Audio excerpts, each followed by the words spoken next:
శ్రీకర్తో అయితే వాళ్ళ వదిన ఇలా చెప్తూ ఉంటుంది. శ్రీకర్ ఈ రోజు నుంచి మళ్ళీ హనీమూన్కి వెళ్ళి వచ్చినంత వరకు నువ్వు ఆఫీస్ పనులు, కోర్టు పనులు ఏవి పెట్టుకోకు, ఇంట్లోనే ఉండాలి, అన్ని పనుల్లో నువ్వు ఉండాలి అని చెప్తూ ఉంటుంది. ఆ మాటలకి శ్రీకర్ అయితే సరే వదిన అనేది అంటూ ఉంటాడు. సరే ఈ రోజు నుంచి నువ్వు ఎక్కడికి వెళ్ళకు, ఏదైనా పల్లవి అవసరమైతే ఫోన్ చేస్తే పల్లవికి సాయం చేయడానికి కూడా వెళ్ళు అనేది అంటూ ఉంటుంది. ఆ మాటలకి శ్రీకర్ వాళ్ళ చెల్లితో ఇలా అంటూ ఉంటుంది. వదిన శుభలేఖలు వచ్చేసి ప్రింట్ అయ్యి వచ్చిన తర్వాత శ్రీకర్ అన్నయ్య వాళ్ళ బాస్కి కూడా నువ్వు పెద్దన్నయ్య వెళ్ళి కార్డు ఇచ్చి రండి అనేది అంటూ ఉంటుంది. ఆ మాటలకి శ్రీకర్ అయితే ఒకసారిగా షాక్ అవుతూ ఉంటాడు.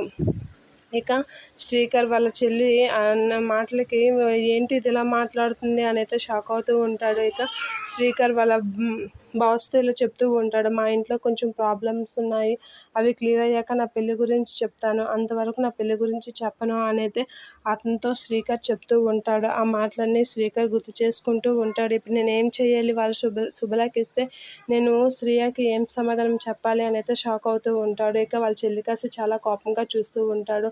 ఏం చేస్తావో నేను చూస్తానని వాళ్ళ చెల్లి కూడా చూస్తూ ఉంటుంది. సరే తప్పకుండా కార్డు ఇస్తాము అని చెప్పి అయితే వాళ్ళ వదిన అంటూ ఉంటుంది. నేను మీ అన్నయ్య వెళ్ళే కార్డు ఇస్తాము అనేది చెప్తూ ఉంటుంది. దానికి శ్రీకర్ షాక్ అవుతూ ఉంటాడు. ఏం చేయాలి ఇప్పుడు నేను అనేది ఆలోచిస్తూ ఉంటాడు. వాళ్ళ వదిన అన్నయ్య అందరూ అయితే చాలా హ్యాపీగా ఫీల్ అవుతూ ఉంటారు. ఈ పెళ్ళి సక్రమంగా అయిపోతే రెండు కుటుంబాలు కలిసిపోతాయి అనేది చాలా హ్యాపీగా ఫీల్ అవుతూ ఉంటారు. అందరూ షాక్ అవుతూ ఉంటాడు శ్రీకర్.